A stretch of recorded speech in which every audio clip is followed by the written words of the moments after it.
ప్రకాశం జిల్లా కనిగిరిలో మాజీ ముఖ్యమంత్రి టీడీపీ అధినేత చంద్రబాబు నాయుడు మాట్లాడుతున్నారు. ఇప్పుడు లైవ్ చూద్దాం. మన నేషనల్ గేమ్స్ పెట్టాం. ఆ రోజు ఒంగోలు గిత్తని నాస్కెట్ కింద వీరా అని పేరు పెట్టి ప్రమోట్ చేసిన పార్టీ తెలుగుదేశం పార్టీ. ఈ రోజు ఏదో నేను మీకు చెప్పడం కాదు. 2002 అంటే 21 సంవత్సరాల కంటే ముందు ఈ ఒంగోలు గిత్తని ప్రమోట్ చేశామంటే ఆ విషయం మీరు గుర్తుపెట్టుకోవాల్సిన అవసరం ఉంది. ఒక్క విషయం ఈ సందర్భంగా మీ అందరికి తెలియజేస్తున్నా. నేను చిన్నప్పుడు చూసా, ఎద్దులే సర్వస్వం. అప్పుడు ఈ యొక్క కారులు లేవు, విమానాలు లేవు, కరెంటు కూడా లేదు. ఎద్దులతోనే మడకలు దున్నాలి, దుక్కి చేయాలి, ఎద్దులతోనే కప్పిలు తీయాలంటే నీళ్లు పైకి తీయాలి. అలాంటి ఎద్దులతోనే ట్రాన్స్పోర్ట్ చేయాలి, రవాణా. ఎక్కడికి పోవాలన్నా, మార్కెట్కి పోవాలన్నా అప్పుడు ట్రాక్టర్లు కూడా లేవు. ఆ ఎద్దులతోనే, ఎడ్ల బండ్లోనే ఎక్కడన్నా మనం ప్రయాణం చేయాలన్నా, పొంగళ్ళు పెట్టాలన్నా ఎడ్ల బండ్లే ఆధారం. అలాంటి రోజుల నుంచి ఈ రోజుకి మార్పు చూస్తే కార్లు వచ్చాయి, డ్రైవర్లెస్ కార్లు వచ్చేసాయి. కారులో డ్రైవర్ కూడా అవసరంలా. కారు ఎక్కి కంప్యూటర్ ఆన్ చేస్తే ఏ ఊరికి పోవాలో, ఏ ఇంటికి పోవాలో నేరుగా వెళ్ళే రోజులు వచ్చాయి. కానీ ఇంకా పేదరికం ఉంది తమ్ముళ్ళు. ఆ విషయం మీరు గుర్తుపెట్టుకోవాల్సిన అవసరం ఉంది. మన భవిష్యత్తు మన చేతుల్లో ఉంది, అవునా కాదా అని మిమ్మల్ని అడుగుతున్నా. అలాంటి భవిష్యత్తుకు నాంది పలకాల్సిన అవసరం మనందరి మీద ఉంది. ఇంకో పక్క ఇదే ప్రకాశం జిల్లా గెలాక్సీ గ్రనైట్. ప్రపంచమంతా ఎవరైనా మంచి ఇల్లు కట్టాలంటే, మంచి గ్రనైట్ వేయాలంటే అదే గెలాక్సీ గ్రనైట్.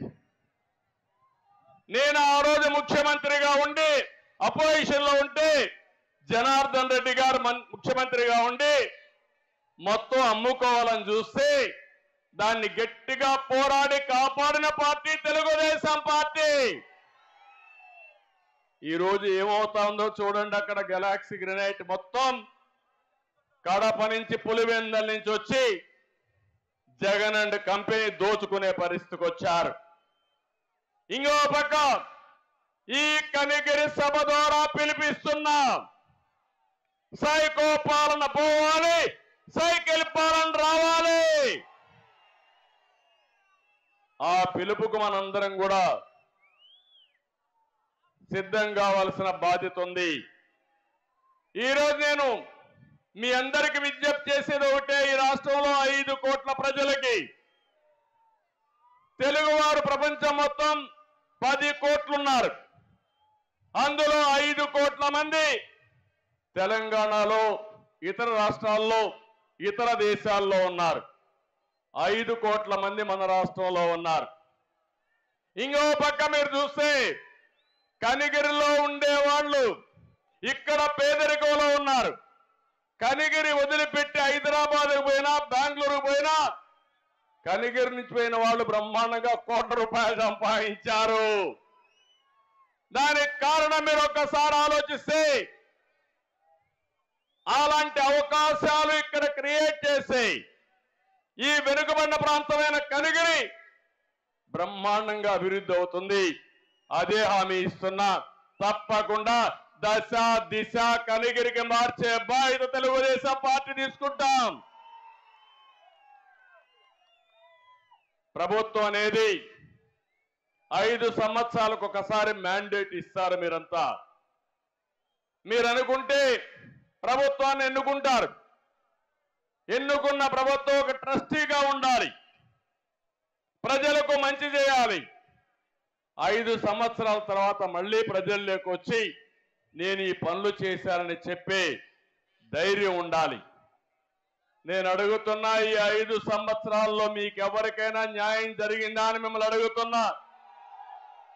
ఏ ఒక్క వ్యక్తి జీవన ప్రమాణాలు పెరిగాయా అని మిమ్మల్ని అడుగుతున్నా. ఇదే సమయంలో తెలుగుదేశం పార్టీ సిద్ధాంతం అభివృద్ధి సంక్షేమం. ఈ రెండు కూడా రెండు కళ్ళు లాంటివి. అందుకే సైకిల్కి రెండు చక్రాలు. ఎప్పుడు కూడా మీరు ఒకసారి గుర్తుపెట్టుకోవాలి, ఈ దేశంలో సంక్షేమ కార్యక్రమాలకు నాంది పలికిన party Telugu Desam party. N T Rama Rao గారు మొట్టమొదటిసారి వచ్చినప్పుడు మన నాయకుడు ₹2 కేజీ బియ్యం దేశంలోనే మొట్టమొదటిసారిగా ప్రవేశపెట్టిన వ్యక్తి ఎన్టీఆర్. సగం ధరకే చీర దోవతి, పేదవాళ్లకు పక్కా ఇళ్ళు, ₹50కే HP కరెంట్ ఇచ్చి మొత్తం సంక్షేమ కార్యక్రమాలకు నాంది పలికి ఆ తర్వాత భారతదేశానికి మనం ఒక ఆదర్శమయ్యే పరిస్థితికి వచ్చాం. అయితే ఇటీవల 5 సంవత్సరాల నుంచి ఎక్కడా అభివృద్ధి లేదు. ఏమి అభివృద్ధి జరగకుండా బటన్ నొక్కే కార్యక్రమం పెట్టానంటాడు. నేను అడుగుతున్నా మిమ్మల్ని అందరినీ, మీకు ఇచ్చేది ₹10 మీ దగ్గర నుంచి దోచుకునే ఎంత తమ్ముళ్ళు? ₹100 అవునా కాదా అని మిమ్మల్ని అడుగుతున్నా. ఏంటి దోపిడీ? ఒక సుపరిపాలన అంటే ప్రజలకు ఖర్చులు తగ్గించి ఆదాయాన్ని పెంచి జీవన ప్రమాణాలు పెంచగలిగితే అది సుపరిపాలన. ఇది సుపరిపాలన కాదు. మీరు ఒకసారి గుర్తుపెట్టుకోండి, 25 సంవత్సరాల కంటే ముందు నేను ఐటీని ప్రమోట్ చేశా, ఒక విజన్ ఇచ్చా దూరదృష్టితో. ఇంకో పక్క హైదరాబాద్ ని కేంద్రంగా తెలుగు వారి కోసం ఒక రాజధానిని అభివృద్ధి చేశాం. 25 ఏళ్లలో ఈరోజు మీరు చూస్తున్నారు. మీ ఊర్లో ఒకసారి చూడండి. మీ ఊర్లో నేను చెప్పినప్పుడు బాగా చదువుకున్న వ్యక్తి హైదరాబాద్కి వెళ్ళాడు, బెంగళూరుకి వెళ్ళాడు, అమెరికాకి వెళ్ళాడు, లండన్కి వెళ్ళాడు. అక్కడ ఉండే వాళ్ళకంటే ఎక్కువ ఆదాయం సంపాదిస్తున్నారు. అది తెలుగుదేశం పార్టీ చూపించిన దారి. అది తెలుగుదేశం పార్టీ ముందు చూపు. అభివృద్ధి జరగాలంటే శ్రద్ధ పెట్టాలి. అభివృద్ధి జరిగితే సంపద సృష్టించబడుతుంది. ఆ సంపద వల్ల ఆదాయం పెరుగుతుంది. ఆ ఆదాయాన్ని సంక్షేమ కార్యక్రమాలకు పెడితే ప్రజలకు న్యాయం జరుగుతుంది. ఈ రోజు అవన్నీ పోయే పరిస్థితికి వచ్చాయి. ఈ రోజు ఈ ప్రభుత్వానికి సంపద సృష్టించడం తెలియదు. అదే మరికి ఈ పిల్లలకు ఉద్యోగాలు ఇవ్వడం తెలియదు. ఇక్కడ ఉన్నారు మా తమ్ముళ్ళు, ఎంత హుషారుగా ఉన్నారో చూశాను. మొత్తం ఎక్కడ చూసినా యువతే. నేను ఒకటే యువతను కోరుతున్నా, జాబ్ క్యాలెండర్ వచ్చిందా తమ్ముళ్ళు అని మిమ్మల్ని అడుగుతున్నా. డిఎస్సీ పెట్టారా అని మిమ్మల్ని అడుగుతున్నా. ఇండస్ట్రీ పెట్టుబడులు వచ్చాయని మిమ్మల్ని అడుగుతున్నా. ఏ ఒక్కరికైనా ఒక ఉద్యోగం వచ్చిందా అని మిమ్మల్ని అడుగుతున్నా. ఈ రోజే జాతీయ స్థాయిలో ఒక సర్వే జరిగింది. ఎక్కువ నిరుద్యోగులుండే రాష్ట్రం ఆంధ్రప్రదేశ్ రాష్ట్రం. ఒకప్పుడు ఎక్కువ ఉద్యోగాలు ఇచ్చిన రాష్ట్రం ఆంధ్రప్రదేశ్ రాష్ట్రం. మళ్ళీ జాబు కావాలంటే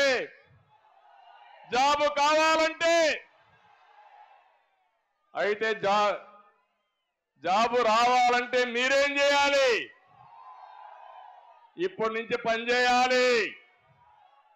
ఇంకో పక్క 2014లో నేను అదే ఆలోచించాను. నేను ఒక విజన్ మళ్ళా తయారు చేశాను. 2029కి భారతదేశంలో నెంబర్ 1 రాష్ట్రం కావాలని ప్రణాళికలు తయారు చేశాను. అమరావతి, పోలవరం పెట్టుబడులు 16 లక్షల కోట్ల రూపాయలు పెట్టుబడులు తీసుకొచ్చాం. మన రాష్ట్రానికి తీర ప్రాంతం ఉంది, సముద్రం ఉంది. ఇక్కడ కానీ ఇండస్ట్రీస్ పెడితే బ్రహ్మాండంగా ఉద్యోగాలు వస్తాయి. మ్యానుఫ్యాక్చరింగ్ హబ్గా తయారు చేయొచ్చని ప్రణాళికలు తయారు చేశాను. నా ఆలోచనలన్నీ 2019లో మీరందరూ కూడా ఆలోచించారు. ఏదో ఒక్క ఛాన్స్ అన్నాడు, మాయలో పడ్డారు. ఇప్పుడే ఉద్యోగస్తులు వచ్చారు నా దగ్గరికి. సార్ మేము మోసపోయాం సార్ అన్నారు. మీరు మోసపోయారు, ప్రజలకు ముద్దులు పెట్టాడు, అందరూ ఓట్లేశారు. ఇప్పుడు ప్రతి ఒక్కరిని పిడి గుద్దులు గుర్తున్నాడు, అందరినీ ఇబ్బంది పెట్టే పరిస్థితికి వచ్చాడు. మీకే కాదు, మనం చేసుకున్న పనికి మేము కూడా బాధ్యతలే అని చెప్పాను నేను. అవునా కాదా అని మిమ్మల్ని అడుగుతున్నా. ఈ ఒక్క విషయం మీరు గుర్తుపెట్టుకోవాలి. ఒక వ్యక్తి చెడు వ్యక్తి అయితే, కుటుంబ పెద్ద అయితే ఆ కుటుంబం నాశనం అయిపోతుంది. మా చెల్లెమ్మ చెప్తా నాశనం అయిపోతుంది. ఒక వ్యక్తి గ్రామ పెద్దగా ఉండే వ్యక్తి చెడు వ్యక్తి అయితే ఆ గ్రామం ఏమవుతుంది? ఒక ముఖ్యమంత్రి రాష్ట్రాన్ని పరిపాలించే వ్యక్తి చెడు వ్యక్తి అయితే ఏమవుతుంది? ఒక సైకో అయితే ఏమవుతుంది? నా బాధ అదే. ఈరోజు అదే జరుగుతా ఉంది. మొత్తం రాష్ట్రం అంతా నేను చూస్తున్నాను. ఇప్పుడు మీరు చెప్పాలి, 5 ఏళ్లలో 5 కోట్ల మంది అందరం బాధితులమే. ఏదో ఒక విధంగా బాధితులు. కొంతమంది బాగా సంపాదించే వాళ్ళకి ఎక్కువ, ఆస్తులు ఎక్కువ ఉంటే ఇంకా ఎక్కువైనాయి. మా ఆడబిడ్డలు బయట వచ్చే పరిస్థితి లేదు. భర్త కళ్ళ ముందరనే మా ఆడబిడ్డలకు రక్షణ లేదంటే, నిన్ననే విశాఖపట్నంలో ఒక దళిత మహిళ పైన 11 మంది మానభంగం చేశారంటే ఈ రాష్ట్రం ఎక్కడికి పోతుందో మీరే ఆలోచించాల్సిన అవసరం ఉంది. నేను ఆ రోజు కరువు సీమలో కియా తెచ్చాను, జగన్ మాఫియా తీసుకొచ్చాడు. ఆ రోజు మన యువతకి ఉద్యోగాలు తెచ్చాం, ఇతను ఈ రోజు యువతకు గంజాయి ఇస్తున్నాడు. ఇంకో పక్క మనం పెట్టుబడులు తెచ్చాం, ఇతను టెర్రరిజాన్ని తీసుకొచ్చే పరిస్థితికి వచ్చాడు. మనం ఐటీ ఉద్యోగాలు ఇచ్చాం, ఈయనిచ్చిన ఉద్యోగాలేంటి?